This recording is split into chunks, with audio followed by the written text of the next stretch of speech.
Xin chào. Có một cô gái đến từ Hampshire biến mất trên đường về nhà vào đêm khuya. 2 ngày sau, cô được phát hiện gặp tai nạn. Cảnh sát đã xác định thành công nghi phạm sau khi điều tra, nhưng trong quá trình bắt giữ, nghi phạm đã biến mất khỏi tầm mắt. Liệu anh ta có phải là kẻ giết người thực sự? Liệu cảnh sát có thể bắt được anh ta và đưa anh ta ra trước công lý? Tiếp theo, hãy để tôi kể cho bạn nghe câu chuyện này.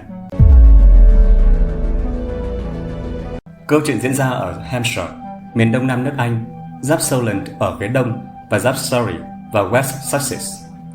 Thành phố lớn nhất ở Hampshire là Southampton, một thành phố nổi tiếng về thương mại cảng và đóng tàu.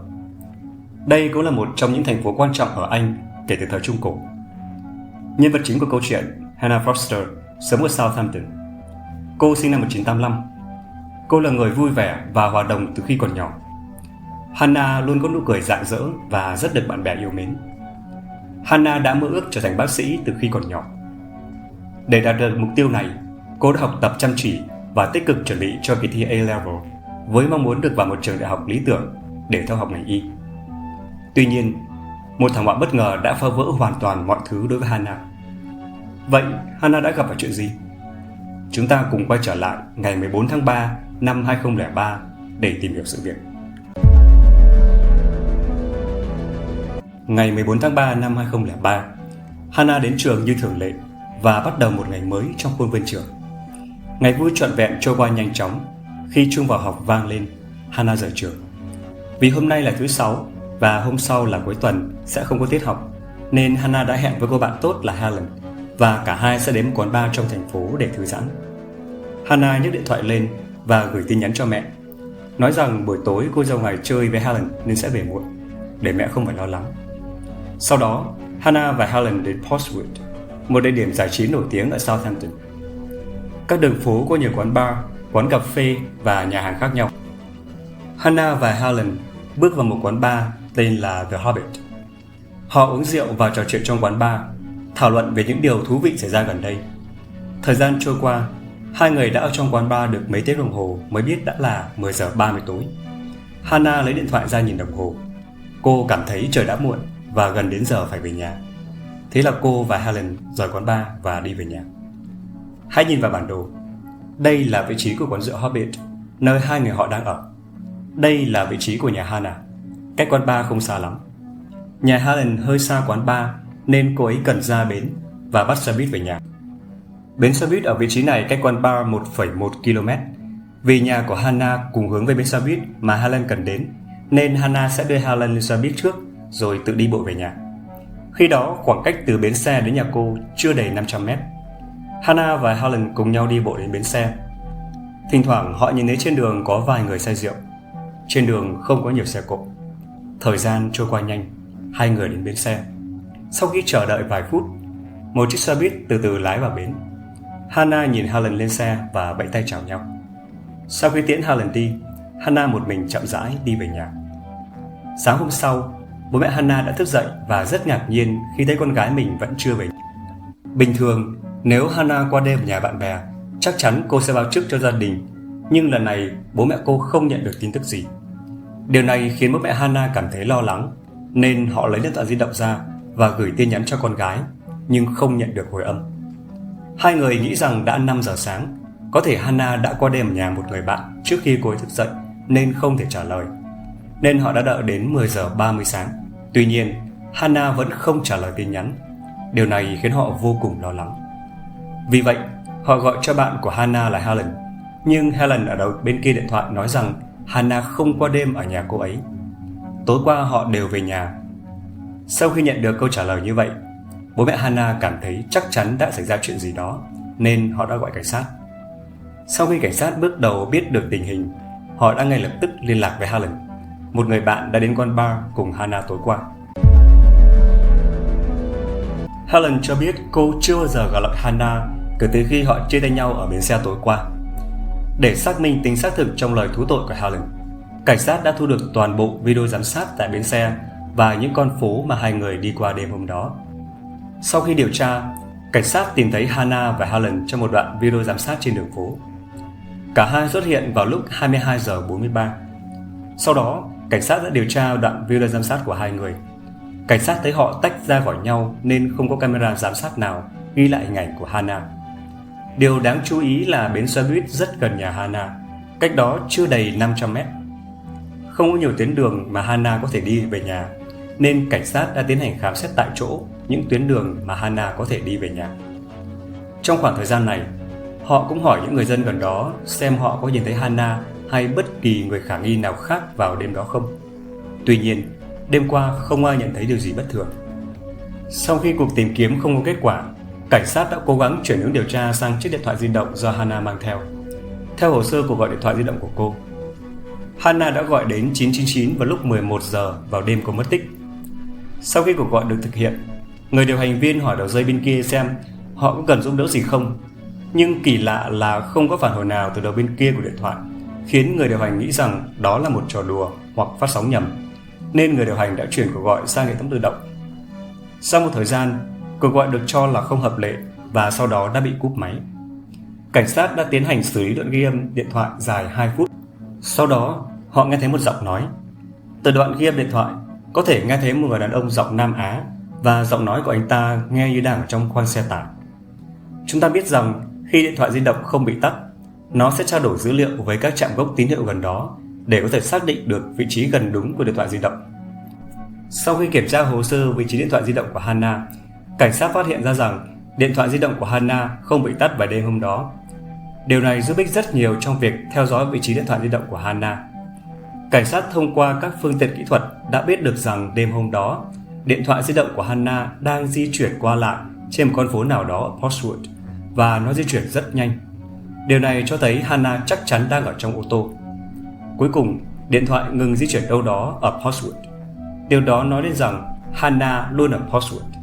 Sau khi có được manh mối quan trọng này, cảnh sát đã sẵn sàng mở một cuộc điều tra mới trong khu vực. Tuy nhiên, vào lúc này, một tin tức chấn động truyền đến. Vào ngày 16 tháng 3 năm 2003, 2 ngày sau khi Hannah biến mất, một sĩ quan cảnh sát được gọi đến đầu phía tây của Southampton để tiến hành nhiệm vụ tìm kiếm. Anh ta đến một con đường nhỏ trên đường Arlington và tìm kiếm cẩn thận. Đột nhiên, anh ta phát hiện ra rằng có thứ gì đó trong bụi cây bên cạnh con đường phía trước. Anh ta đẩy cành cây sang một bên và chậm rãi bước tới để xem đó là gì. Đột nhiên nhìn thấy trước mặt một người phụ nữ đang nằm ngửa trên mặt đất. Sau khi kiểm tra, cô ấy không có dấu hiệu sinh tồn. Sau khi nhìn thấy tình hình này, viên cảnh sát đã lập tức liên lạc với trụ sở. Ngay sau đó, một lượng lớn cảnh sát đã đến vào phong tỏa hiện trường. Quần áo trên người phụ nữ rất bừa bộn, cành cây xung quanh lẫn vào quần áo, trên tay chân có nhiều vết xước, trên mặt còn có vài vết máu. Cảnh sát xác nhận người này chính là Hannah Foster, một cô gái 18 tuổi đã biến mất 2 ngày trước. Sau khi kiểm tra, giám định pháp y kết luận rằng Hannah đã bị xâm phạm trước khi chết và sau đó bị ngã. Máu và tinh dịch của người đàn ông đã được lấy và DNA chiết xuất từ chúng được xác định là thuộc về cùng một người. Cảnh sát Hampshire đã so sánh DNA với DNA trong cơ sở dữ liệu thông tin tội phạm của Vương quốc Anh, nhưng tiếc là không tìm thấy kết quả trùng khớp. Dù vụ việc đã xảy ra được vài ngày, nhưng điện thoại di động của Hannah vẫn mở. Dựa trên hồ sơ địa điểm, cảnh sát tìm thấy túi xách của Hannah từ một nhà máy tái chế phế liệu ở Portswood và tìm thấy điện thoại di động của Hannah trong túi. Vụ án chính thức được chuyển thành vụ án giết người vào ngày 26 tháng 3, tức là 12 ngày sau khi Hannah bị sát hại. Cảnh sát tin rằng Hannah có thể đã ở trong khoang của một chiếc xe tải vào đêm đó. Lần này, cảnh sát đã dành rất nhiều thời gian để kiểm tra tất cả các video giám sát trong khu vực vào đêm hôm đó. Cuối cùng, họ đã tìm thấy 7 chiếc xe tải khả nghi và điều tra từng người chủ. Các nhà điều tra cho biết một trong những chiếc xe tải đã được đăng ký bởi một công ty tên là Marquis Foods. Vì vậy, cảnh sát đã đến công ty để điều tra tình hình. Khi tra hỏi, một người giám sát cho biết người điều khiển chiếc xe tải đêm đó tên là Coley và anh ta đến từ Ấn Độ. Điều này ngay lập tức thu hút sự chú ý của cảnh sát. Chúng ta biết rằng cảnh sát đang nghe thấy giọng nói của một người đàn ông có giọng Nam Á trong đoạn game cuộc gọi 999. Vậy liệu Coley, tài xế của công ty thực phẩm, có phải là nghi phạm mà cảnh sát đang truy lùng? Giám đốc điều hành công ty sau đó đã khai báo cảnh sát. Vì Coley không có ô tô nên anh ấy lái xe tải của công ty về nhà hàng ngày và công ty đã cho phép anh ấy làm như vậy. Sau đó, cảnh sát đã thu được hồ sơ về lộ trình lái xe của Coley vào đêm xảy ra vụ việc. Về cơ bản, phù hợp với lộ trình định vị điện thoại di động mà cảnh sát có được. Giám đốc công ty cho biết, vào ngày thứ hai sau khi vụ việc xảy ra, ông nhìn thấy một vết thương trên mặt Coley. Điều này không có gì đáng nói, nhưng hôm đó Coley trong tình trạng làm việc không tốt, ngủ gật và thậm chí không hoàn thành công việc giao hàng trong ngày, khiến người giám sát không hài lòng và chú ý. Dưới sự khai báo của người giám sát, cảnh sát đã tìm thấy chiếc xe mà Coley đã lái vào bãi đậu xe của công ty vào đêm đó. Sau đó, cảnh sát đã tìm thấy máu và tóc bên trong xe tải. Sau khi so sánh trong phòng thí nghiệm, sợi tóc và một phần máu thuộc về Hannah, phần còn lại thuộc về một người đàn ông. DNA của người đàn ông trùng khớp với DNA của một người đàn ông lạ được tìm thấy trên người Hannah. Cảnh sát suy đoán rằng nghi phạm có thể đã thực hiện tội ác trên xe tải rồi vứt Hannah vào bụi rậm. Coley, tài xế cho một công ty thực phẩm, trở thành nghi phạm chính. Sau khi cảnh sát nắm giữ được bằng chứng này, tòa án đã nhanh chóng phát lệnh khám xét. Sau đó cảnh sát ập tới nơi ở của Coley. Họ gõ cửa nhưng không có ai trả lời. Cảnh sát buộc phải mở cửa thì thấy ngôi nhà không những không có đồ đạc mà ngay cả rèm cửa cũng không có. Sau khi tìm kiếm Coley không có kết quả, cảnh sát đã tìm thấy vợ của Coley. Cô cho biết chồng mình là Coley sẽ không bao giờ làm điều ác như vậy. Về việc Coley hiện đang ở đâu, vợ anh cho biết ngay từ ngày 18 tháng 3, tức 4 ngày sau khi vụ việc xảy ra, Coley đã bắt chuyến bay về Ấn Độ với mục đích thăm mẹ bị bệnh nặng. Sau khi được phép, cảnh sát đã trích xuất DNA của con Coley. Khi so sánh trong phòng thí nghiệm, người ta phát hiện ra rằng DNA này cùng một họ với DNA của nghi phạm. Về cơ bản đã xác định Coley là hung thủ mà cảnh sát đang tìm kiếm. Nhưng bây giờ Coley đã trốn về Ấn Độ. Cảnh sát Anh ở Hamburg đã yêu cầu Bộ Ngoại giao giúp đỡ. Sau khi tham khảo ý kiến với Ấn Độ, cuối cùng đã thống nhất rằng phía Anh sẽ cử một số điều tra viên đến Ấn Độ để điều tra Coley. Sau khi gọi đến nhà Coley ở Ấn Độ, vẫn là đã quá muộn. Khi Coley trở về Ấn Độ, anh sống với cha và các anh trai một thời gian rồi biến mất không dấu vết. Ấn Độ là một đất nước rộng lớn với dân số đông đảo. Các nhà điều tra Anh đang tìm kim đáy bể ở Ấn Độ. Vì vậy, họ đã liên lạc với cảnh sát Ấn Độ và nhờ họ giúp đỡ. Tuy nhiên, cảnh sát Ấn Độ không biết nhiều về vụ án này và các vụ án của địa phương ở Ấn Độ cũng cần có thời gian. Chi rất nhiều tiền cho cảnh sát nên mức độ ưu tiên của vụ việc được xếp hạng rất thấp. Xã hội Ấn Độ hầu như không chú ý đến vụ việc này nên không có tiến triển gì đáng kể trong vòng 15 tháng kể từ khi vụ việc xảy ra. Vào tháng 7 năm 2004, đã hơn một năm trôi qua kể từ khi vụ việc xảy ra. Mặc dù cảnh sát Anh đã xác định được nghi phạm, nhưng việc bắt giữ anh ta là rất khó khăn vì anh ta đang ở nước ngoài. Cha mẹ của Hannah không thể chịu đựng được tình trạng này nữa. Họ đáp chuyến bay từ Vương quốc Anh đến Chandigarh, Ấn Độ. Một số lượng lớn tờ rơi đã được in và phát cho người qua đường. Đồng thời, một cuộc họp báo cũng được tổ chức để tìm kiếm sự giúp đỡ từ người dân Ấn Độ. Tại cuộc họp báo, cha của Hannah nói: "Nếu chúng tôi không thể bắt Coley, tội lỗi sẽ theo chúng tôi xuống mồ. Xin hãy giúp chúng tôi. Chúng tôi không thể làm được nếu không có các bạn. Kẻ sát nhân phải bị đưa ra công lý." Vụ việc tiếp tục gây chú ý trên báo chí Ấn Độ và trở thành chủ đề nóng. Một loạt phóng sự về vụ án của Hannah cũng được lên phát sóng vào khung giờ vàng. Không chỉ vậy, cảnh sát Hampshire ở Anh còn trao thưởng 5 triệu rupee Ấn Độ để tìm kiếm sự giúp đỡ từ những người có thông tin. Với sự giúp đỡ của giới truyền thông Ấn Độ, vụ việc thực sự có thêm hy vọng. Một ngày nọ, điện thoại đồn cảnh sát Ấn Độ đột ngột reo. Người gọi nói rằng tên anh ta là Alexa và anh ta là một tài xế taxi địa phương. Anh ấy kể rằng có một người đàn ông tên Mike thường xuyên đi nhờ xe của anh ấy. Người lái xe cho biết Mike có đôi mắt giống với nghi phạm là Coley được đưa tin trên TV, ngoại trừ việc Mike không có râu và tóc. Không chỉ vậy, Mike còn có thể nói tiếng Anh và rất phù hợp với đặc điểm của nghi phạm. Cảnh sát Ấn Độ lần theo manh mối này và phát hiện ra người đó thực sự là Coley. Anh ta đang lẩn trốn tại thị trấn nhỏ Colombo ở phía đông bắc Ấn Độ. Anh ta sử dụng danh tính mới là Mike. Anh ta tự nhận là người của Tổ chức Y tế Thế giới và tham gia đội chữ thập đỏ địa phương. Không chỉ vậy, anh còn lập gia đình mới ở địa phương, cưới vợ mới và sống một cuộc sống nhàn nhã. Cuộc điều tra của cảnh sát cũng khiến Coley nhận thức được mối nguy hiểm đang âm thầm ập đến. Anh cảm thấy nơi đây không còn an toàn trong một ngày nữa. Vào buổi sáng, Coley thu dọn hành lý. Anh mặc chiếc áo phông màu đỏ và cùng vợ mới chuẩn bị bắt xe buýt đến biên giới. Họ lên kế hoạch lẻn vào Nepal. Vì không có quy định dẫn độ giữa Vương quốc Anh và Nepal, nên anh ta sẽ an toàn miễn là anh ta đến được đó. Nhưng điều mà Collie không biết, anh ấy đã được một số người báo cáo. Cảnh sát Ấn Độ đã biết được hành động của anh ta trong suốt quá trình.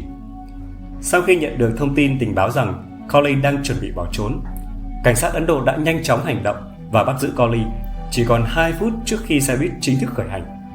Cuối cùng, Collie thú nhận tội sát hại Hannah Foster, 18 tuổi ở Southampton, Anh. Sau khi bị bắt, Collie đã trả lời phỏng vấn một đài truyền hình tư nhân Ấn Độ. Anh ta nói rằng anh ta mệt mỏi vì phải chạy trốn và thừa nhận những gì mình đã làm. Collie cho biết, vào đêm xảy ra vụ việc, anh ta lái xe tải đi giao hàng cho khách như thường lệ. Sau đó, đi qua một quán bar thì phát hiện một cô gái đi ngang qua.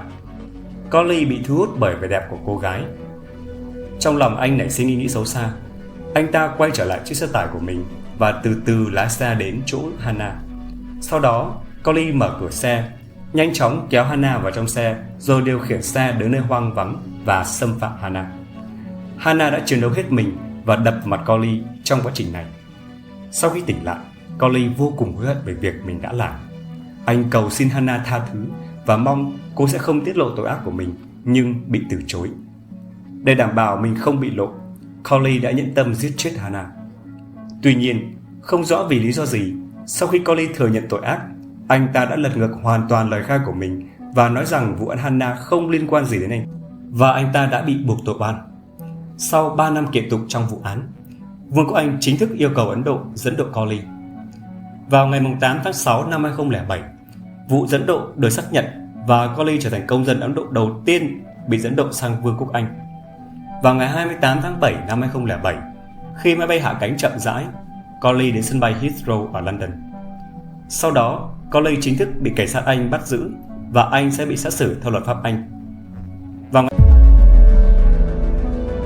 ngày 25 tháng 11 năm 2008, 5 năm sau vụ việc, phiên tòa xét xử vụ giết Hannah được tổ chức như dự kiến tại tòa án Winchester Crown. Tại tòa, Collie không nhận tội. Anh ta khai rằng đêm đó có người đã đột nhập vào xe của anh ta và đưa Hannah vào xe của anh ta. Lúc đó, anh ta quá sợ hãi nên đã chuyển Hannah ra khỏi xe và giấu đi ở một bụi cây ven đường. Vết thương trên mặt anh là vô tình bị trong lúc di chuyển hàng hóa. Collie khai rằng anh ta đã bị tấn công khi vừa bước ra khỏi xe. Ai đó đã trói anh ta và Hannah trong xe, và người đó đã ép anh ta xâm phạm và giết chết Hannah. Người đàn ông cảnh báo Collie rằng anh ấy sẽ chết nếu không làm điều đó. Sau đó, công tố viên bước ra, cung cấp bằng chứng và vụ án đã đi đến hồi kết sau phiên tòa. Cuối cùng, tòa án tuyên bố bị cáo Collie bị kết tội giết người và bị kết án tù không ân xá trong 24 năm. Collie sẽ ở tù ít nhất cho đến năm 63 tuổi. Đến nay, vụ án Hannah đã được giải quyết thành công. Thủ phạm đã bị pháp luật trừng phạt. Sau phiên tòa, cha mẹ của Hannah cho biết, chúng tôi đã chờ đợi giây phút này suốt 5 năm. 5 năm này đã khiến chúng tôi kiệt quệ cả về thể chất lẫn tinh thần. Nhưng hôm nay, công lý cuối cùng đã được thực thi. Chuyện xảy ra với Hannah rõ ràng là không may mắn. Lẽ ra cô ấy phải có một tương lai tươi sáng, nhưng lại mất mạng ở độ tuổi đẹp nhất.